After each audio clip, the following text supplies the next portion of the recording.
कृष्णा। राधे राधे दोस्तों। गरुड़ पुराण के धर्म कांड के प्रेत कल्प में मृत व्यक्ति की ऐसी 3 वस्तुओं के विषय में वर्णन किया गया है जिनका उपयोग कभी नहीं करना चाहिए, अन्यथा भयंकर यातनाएं सहन करनी पड़ती हैं और अनेक प्रकार की हानि होती है। इसलिए प्रत्येक बुद्धिमान व्यक्ति को इन वस्तुओं के विषय में अवश्य जान लेना चाहिए। श्री कृष्ण ने गरुड़ जी को अत्यंत ज्ञानवर्धक जानकारी दी है। इसे सुनने से आपके भी ज्ञान में वृद्धि होगी, इसलिए आप इस वीडियो को पूरा अवश्य देखें, क्योंकि आधा अधूरा ज्ञान घातक होता है। तो चलिए शुरू करते हैं। दोस्तों, एक बार गरुड़ जो भगवान विष्णु के वाहन हैं, वे अपने मन की शंका को लेकर भगवान श्री कृष्ण के पास द्वारका आते हैं।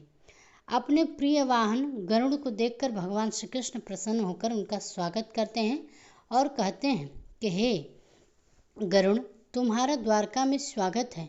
तुम्हारे आने से मुझे बड़ी ही प्रसन्नता हुई है। निसंदेह तुम्हारे आने का कोई विशेष कारण होगा। बताओ, किस प्रयोजन से तुम हमारे यहाँ पधारे हो। तब गरुड़ जी भगवान को प्रणाम करते हुए कहते हैं कि हे प्रभु, आप तो सर्वज्ञ हैं। इस पूरे संसार में कुछ भी आपसे छुपा हुआ नहीं है। मैं आपके पास एक शंका का समाधान लेने के लिए आया हूँ, जिसका समाधान केवल आप ही कर सकते हैं। भगवान श्री कृष्ण हंसते हुए कहते हैं कि हे पक्षीराज, तुम्हारी जो भी शंका हो निसंकोच होकर पूछ लो। तुम्हारी हर शंका और समस्याओं का समाधान करना मेरा कर्तव्य है। गरुड़ जी गंभीर स्वर में कहते हैं कि हे प्रभु, मेरा प्रश्न यह है कि जब कोई जीव मृत्यु को प्राप्त होता है, तब वह अपने साथ क्या क्या चीज़ें लेकर जाता है, और मृत्यु के बाद उस प्राणी से जुड़ी हुई कौन कौन सी वस्तुओं का उपयोग अन्य लोगों को नहीं करना चाहिए। भगवान श्री कृष्ण ने विचारपूर्ण स्वर में कहा, गरुड़, तुम्हारा प्रश्न अत्यंत ही महत्वपूर्ण है। इस संसार में जो जन्म लेता है उसकी मृत्यु निश्चित होती है। मनुष्य इस संसार में खाली हाथ अवश्य आता है, किंतु जब उसकी मृत्यु होती है तो वह अपने साथ 5 चीज़ें लेकर जाता है। और यह भी सत्य है कि जीवित मनुष्य को मरे हुए व्यक्ति की 3 चीज़ों का उपयोग कभी नहीं करना चाहिए। तुम्हारे इन दोनों प्रश्नों को उत्तर देने से पूर्व मैं एक ब्राह्मण और 5 प्रेतों की कथा सुनाता हूँ, जिससे तुम्हारे सभी प्रश्नों का समाधान हो जाएगा।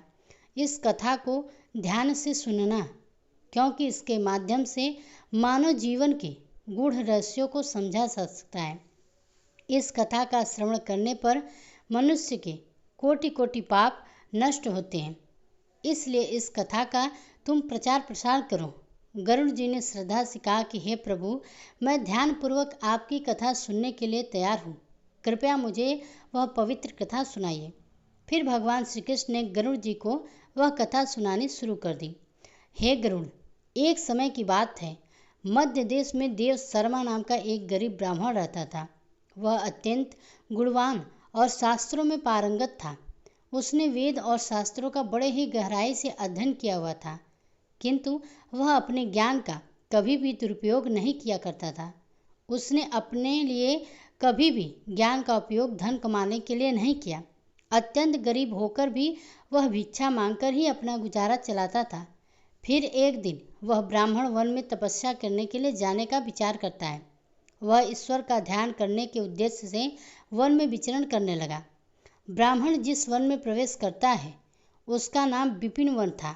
वह वन अत्यंत भयानक और डरावना था, जिसके बारे में दूर दूर तक लोगों चर्चा करते थे।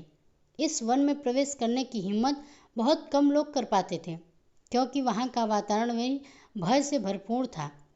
विपिन वन में ऊंचे ऊंचे पेड़ थे, जिनकी शाखाएं इतनी घनी थी कि सूर्य की किरणें भी नीचे तक नहीं पहुंच पाती थीं। इनमें से कुछ पेड़ प्राचीन काल से खड़े थे, जैसे महावृक्ष, जिनकी विशाल जड़ें जमीन से बाहर निकलकर हर दिशा में फैली हुई थी। वहाँ पर वट वृक्ष और अश्वत्थ जैसे वृक्षों का भरमार थे, जो अपने नीचे किसी को भी दबा सकते थे। इस भयंकर वन में मांड और समी जैसे वृक्ष भी थे, जिनके पास से गुजरते हुए लोगों के रोंगटे खड़े हो जाते थे।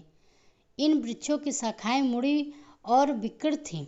उन पर अक्सर अजीब जीव लटके रहते थे। वहाँ उगने वाले पौधे भी डरावने थे। बिशांगा असाधारण नहीं थे। यहाँ काले पंखों वाले उल्लू दिन में भी विचरण करते थे, जिनकी भयानक आवाज़ें हवा में गूंजती थी। जंगली भेड़िए अपने शिकार की तलाश में हमेशा घूमते रहते थे और उनकी आंखें अंधकार में चमकती थीं। काले धब्बों वाले तेंदुए और हिंसक भालू भी यहाँ आम थे।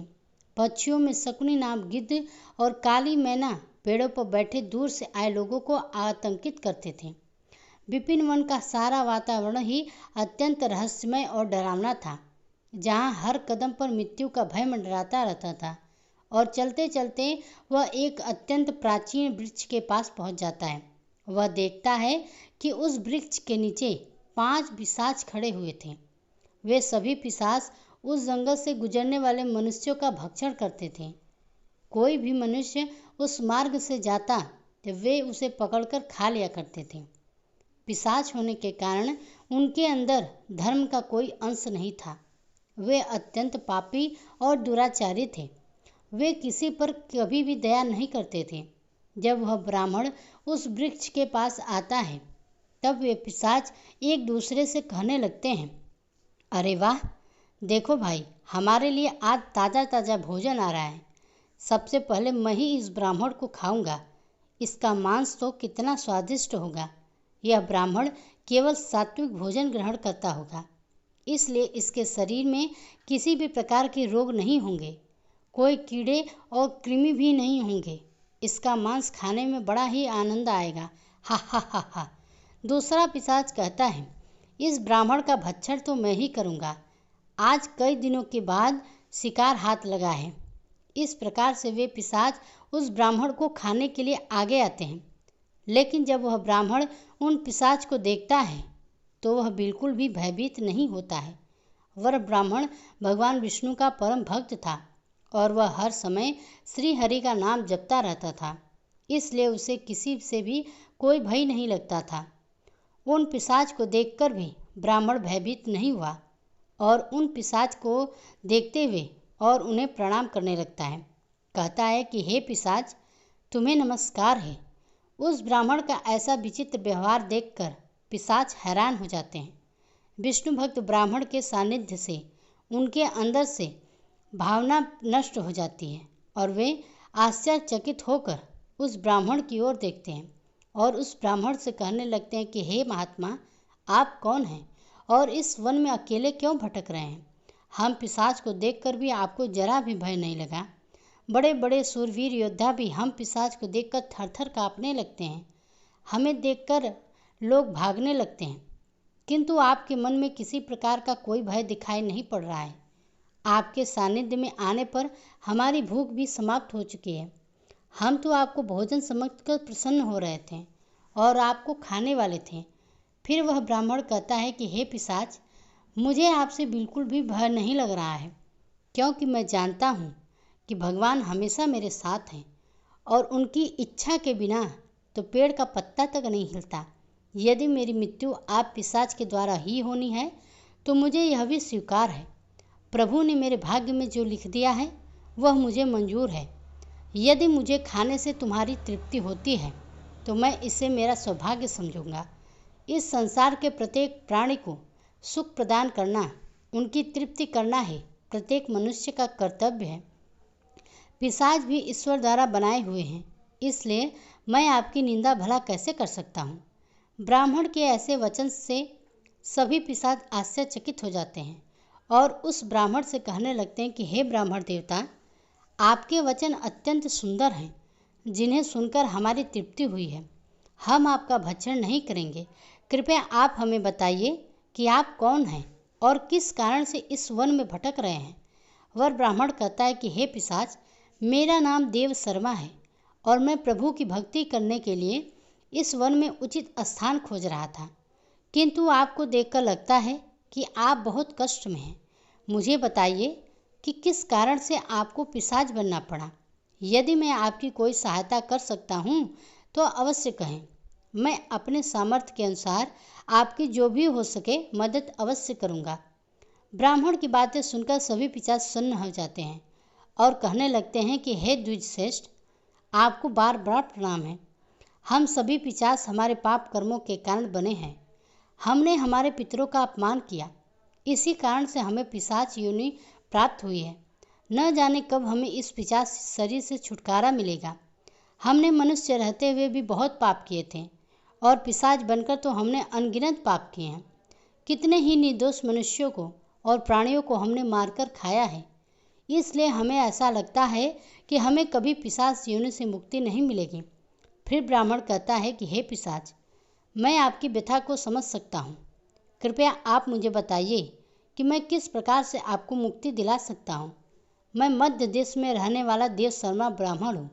मैंने अपने तप, व्रत और उपवास किए हैं, इसलिए आपकी मुक्ति के लिए भी यदि कोई व्रत उपवास हो तो मुझे अवश्य बताएंगे, वह मैं अवश्य करने का प्रयास करूँगा। ब्राह्मण की बात को सुनकर उन पिशाच को समझ में आ जाता है कि यह ब्राह्मण तो उनका ही पुत्र है। वे पिशाच उस ब्राह्मण के दादा परदादा हैं, जो पाप करने के कारण पिशाच बन गए हैं। श्री कृष्ण कहते हैं कि हे गरुड़, इस प्रकार से उन पिशाच को यह पता हो जाता है कि वह ब्राह्मण उनका ही वंशज है। फिर वे सभी पिशाच अपने अपने पाप कर्मों के विषय में बताने लगते हैं। पहला पिशाच, जिसका नाम ऊची था, वह आगे बढ़ा। उसका शरीर मांस और खून से सना हुआ था। उसकी आंखों में अधर्म की अग्नि जल रही थी। उसने कांपते हुए ब्राह्मण से कहा, मेरा नाम ऊची है, इसलिए पड़ा क्योंकि मैं हमेशा दूसरों का बचा हुआ और जूठन खाया करता था। मैं पिछले जन्म में बृहस्पति था और तुम्हारा 5 पीढ़ी पहले का पूर्वज था। एक समय में मैं बहुत विद्वान और आदरणीय ब्राह्मण था। मैंने यज्ञ और अनुष्ठान किए, लेकिन धीरे धीरे मेरी लालसा बढ़ी गई। मुझे लोगों द्वारा छोड़ा हुआ भोजन खाने की आदत पड़ गई। दूसरों के झूठे भोजन में मुझे स्वाद आने लगा। मैंने यह जानने के बावजूद कि यह अधर्म है, झूठे भोजन का आदान प्रदान शुरू कर दिया। एक दिन जब मैंने एक पवित्र यज्ञ के बाद बचा हुआ ऊंची भोजन खा लिया, उसी भोजन से मेरे शरीर में विष का निर्माण हुआ और उसी क्षण मेरी मृत्यु हो गई। अब मैं पिशाच बनकर ऊंची भोजन करता हूँ और यही मेरा श्राप है। तब दूसरा पिशाच, जिसका नाम नग्न अंग था, वह आगे आया। उसका पूरा शरीर नग्न था और उसकी हड्डियाँ दिख रही थी। उसने ब्राह्मण की ओर देखकर कहा, मेरा नाम नग्न अग्न है, इसलिए पड़ा क्योंकि मैं हमेशा निर्वस्त्र रहकर स्नान करता था। पूर्व जन्म में मेरा नाम शरद चंद्र था और मैं तुम्हारी 6ठी पीढ़ी का पूर्वज था। मैं एक ब्राह्मण कुल में जन्मा था और मेरे पास ज्ञान और तप की शक्ति थी, लेकिन मैं अपने शरीर का घमंड करने लगा। मुझे स्नान करते समय नग्न रहने में आनंद आता था और मैंने समाज के नियमों का अपमान किया। इसे मैं स्वाभाविक मानता था, परंतु यह अधर्म था। एक दिन जब मैं नगर के तालाब में नग्न होकर स्नान कर रहा था, तभी जल देवता ने मुझे श्राप दिया कि मैं अपने घमंड के कारण पिशाच योनि को प्राप्त करूंगा। मेरी मृत्यु भी उसी तालाब में डूबने से हुई। अब मैं पिशाच हूँ और मेरा शरीर हमेशा नग्न रहेगा, जैसा मैंने अपने ब्राह्मण धर्म का अपमान किया था। तीसरा पिशाच, जिसका नाम सवस्त्र था, उसके शरीर पर मृत लोगों के फटे हुए कपड़े लिपटे हुए थे। उसकी आवाज़ में दर्द था। उसने कहा, मैं इस योनि में इसलिए हूँ क्योंकि मैंने हमेशा मृत व्यक्तियों के कपड़े चुराए। पिछले जन्म में मेरा नाम अच्युतानंद था। मैं तुम्हारे पूर्वजों में से था और एक आदरणीय ब्राह्मण कुल से संबंध रखता था, लेकिन मेरे मन में लोभ बढ़ गया। मैं शमशान भूमि पर जाकर मृतकों के वस्त्र चुराता और उन्हें बेचता था। मरे हुए लोगों के वस्त्र पहनकर मुझे सुख की अनुभूति होती थी। मेरे इस अधर्म को देखकर देवताओं ने मुझे श्राप दिया कि मेरी मृत्यु भी शमशान में ही होगी और मैं पिशाच बनकर हमेशा शवों के वस्त्र पहनूंगे। मेरी मृत्यु शमशान में ही हुई, जहाँ एक भयंकर पिशाच ने मुझे मार दिया। अब मुझे मृतकों के वस्त्र पहनने का श्राप मिला है।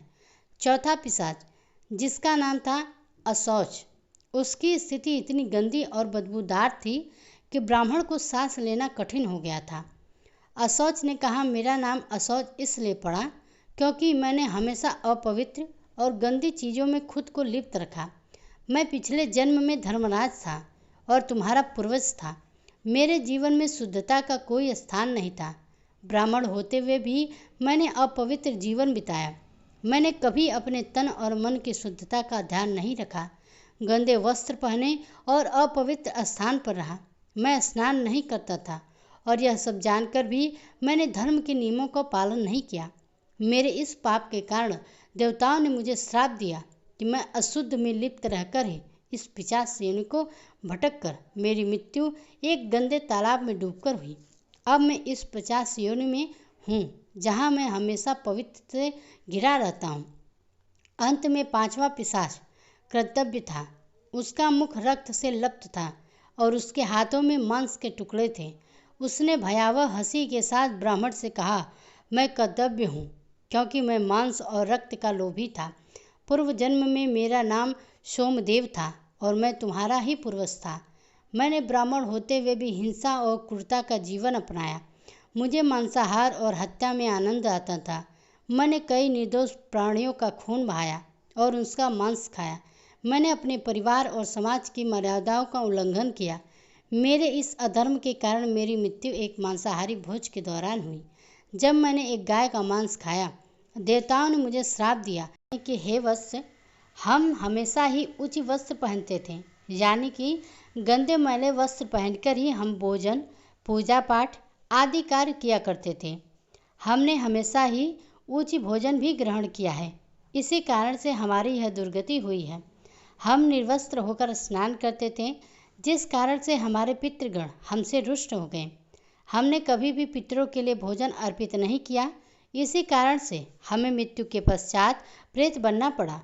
फिर वे पिशाच कहते हैं कि हे वत्स, तुम हमारे ही वंश से हो, हम तुम्हारे ही पूर्वज हैं। यह ईश्वर की ही कृपा है कि उन्होंने तुम्हें हमारे पास भेजा है। अब हमें यकीन हो गया है कि तुम हमें मुक्ति अवश्य दिलाओगे। हे पुत्र, तुम अभी जाओ और हमारी मुक्ति के लिए उपाय करो। अपने पूर्वजों की ऐसी दशा को देखकर वह ब्राह्मण अत्यंत दुखी हो जाता है और सोचने लगता है कि मृत्यु प्रत्येक मनुष्य का निहित कर्म है कि वह अपने पूर्वजों को मुक्ति दिलाने के लिए कार्य करे। वह ब्राह्मण उन पिशाच को वचन देता है और कहता है कि हे पितामह, मैं आपकी मुक्ति के लिए अवश्य उपाय करूँगा। फिर वह ब्राह्मण मुनि अगस्त के पास जाता है और उन्हें पितरों की मुक्ति के लिए उपाय पूछता है।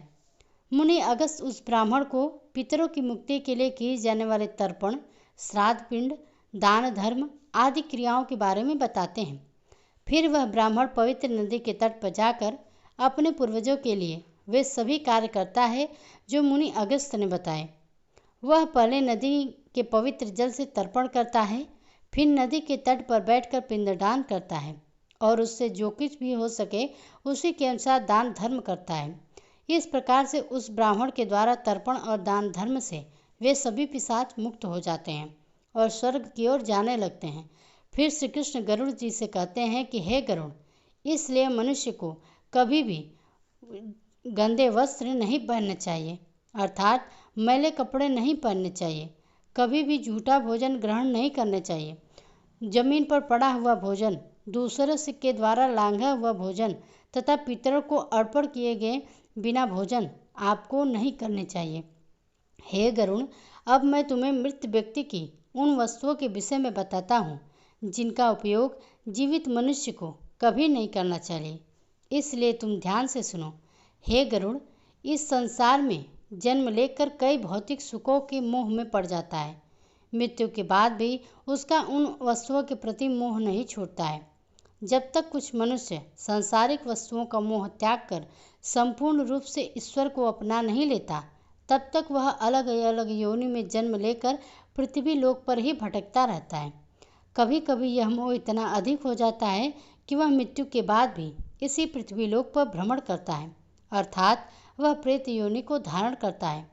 यदि मृत्यु किसी की अकाल हो जाती है तो वह भी प्रेत योनि में चला जाता है और प्रेत बनकर वह अपने ही परिवार के लोगों को दुख देने लगता है। कई बार मनुष्य अपने मृत परिजनों की वस्तुओं को उनकी याद में अपने पास रख लेते हैं या उनकी वस्तुओं का उपयोग भी करने लग जाते हैं, लेकिन मनुष्य को मृत व्यक्ति की कुछ वस्तुओं का उपयोग कभी नहीं करना चाहिए, क्योंकि इन वस्तुओं के साथ उस मृत व्यक्ति की ऊर्जा जुड़ी हुई होती है। उस मृत व्यक्ति का उन वस्तुओं के प्रति मोह बहुत अधिक होने के कारण वह मृत्यु के बाद भी उन वस्तुओं से जुड़ा रहता है, और यदि कोई इन वस्तुओं का उपयोग करता है तो उसे कई तरह के समस्याओं का सामना करना पड़ता है।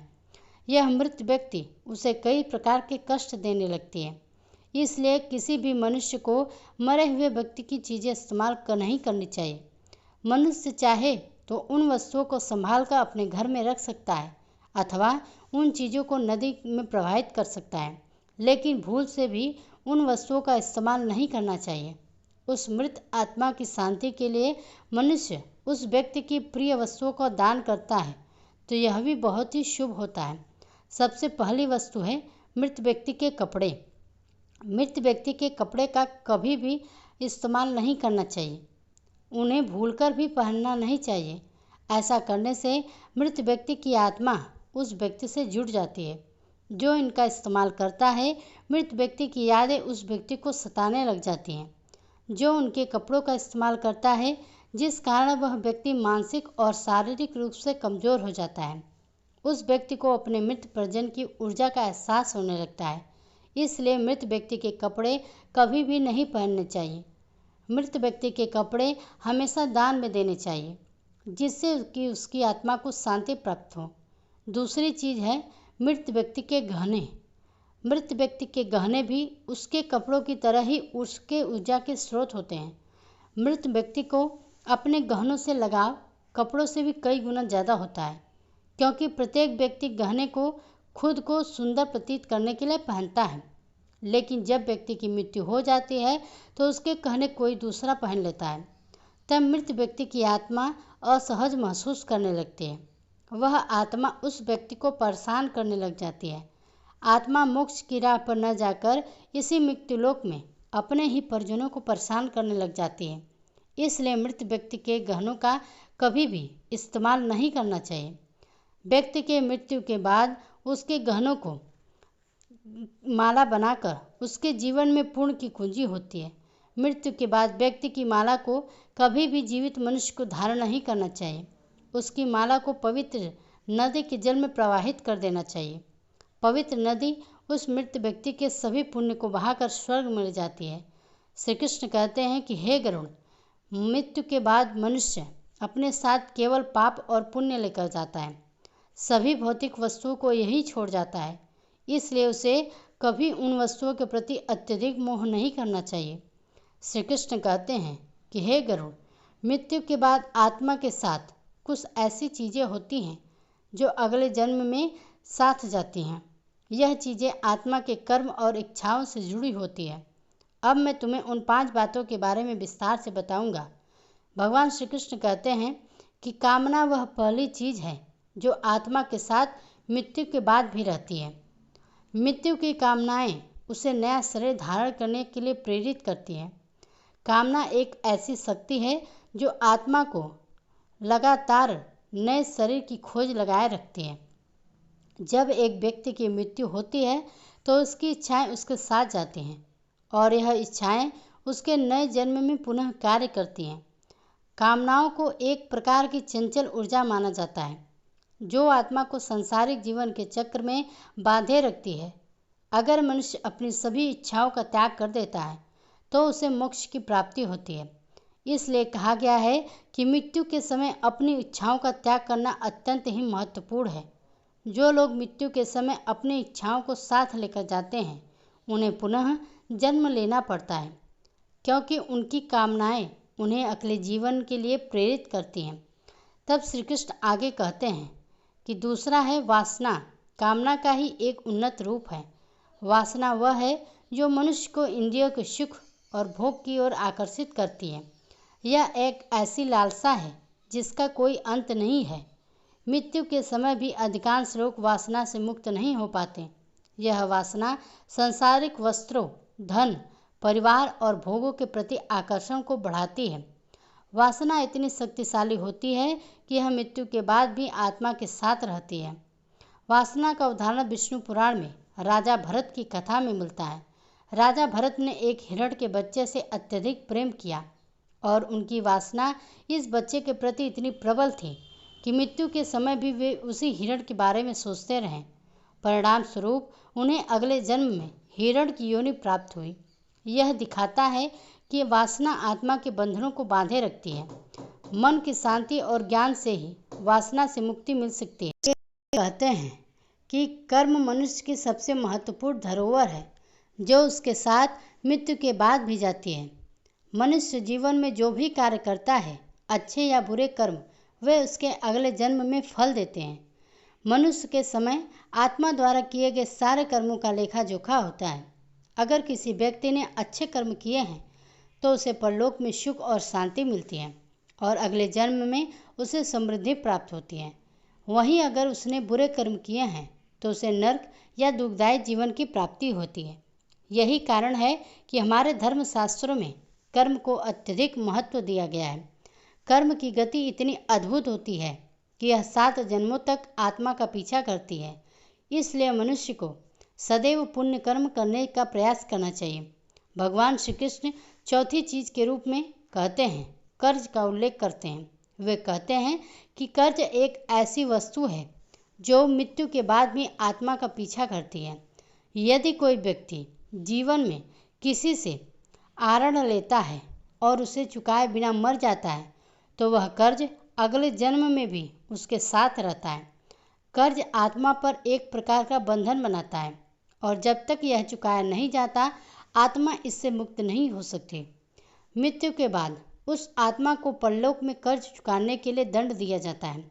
पुनर्जन्म में कर्ज के कारण व्यक्ति को शारीरिक या मानसिक कष्ट झेलना पड़ता है। इसलिए धर्मशास्त्रों में कहा गया है कि जीवन के लिए सभी आरोपों को चुकाकर ही मृत्यु की ओर बढ़ना चाहिए, ताकि आत्मा अगले जन्म में इस बोझ से मुक्त हो सके। अंत में भगवान श्री कृष्ण गरुड़ जी को भक्ति का महत्व बताते हैं। वे कहते हैं कि भक्ति वह पवित्र मार्ग है जो आत्मा को ईश्वर से जोड़ता है। जो व्यक्ति सच्चे मन से भगवान की आराधना करता है, उसकी आत्मा मृत्यु के बाद भी उस भक्ति का फल प्राप्त करती है। भक्ति ही वह शक्ति है जो आत्मा को जन्म मरण के चक्र से मुक्त कर सकती है और उसे मोक्ष की प्राप्ति दिला सकती है। भक्ति से भरा हृदय मृत्यु के बाद भी ईश्वर के समीप रहता है। यही कारण है कि भक्ति को जीवन का सबसे पवित्र साधन माना गया है। इस प्रकार भगवान श्री कृष्ण ने गरुड़ जी को बताया कि आत्मा के साथ मृत्यु के बाद कामना, वासना, कर्म, कर्ज और पुण्य और भक्ति रहती है। यह चीज़ें आत्मा को जीवन के चक्र में बांधे रहती है या मोक्ष की ओर ले जाती है। तो दोस्तों, इस प्रकार से श्री कृष्ण ने गरुड़ जी को अत्यंत महत्वपूर्ण ज्ञान दिया। तो उम्मीद करती हूँ कि आपको यह जानकारी अच्छी लगी होगी। अगर वीडियो पसंद आई हो तो वीडियो को लाइक कीजिए। कमेंट बॉक्स में जय श्री कृष्णा अवश्य लिखिए।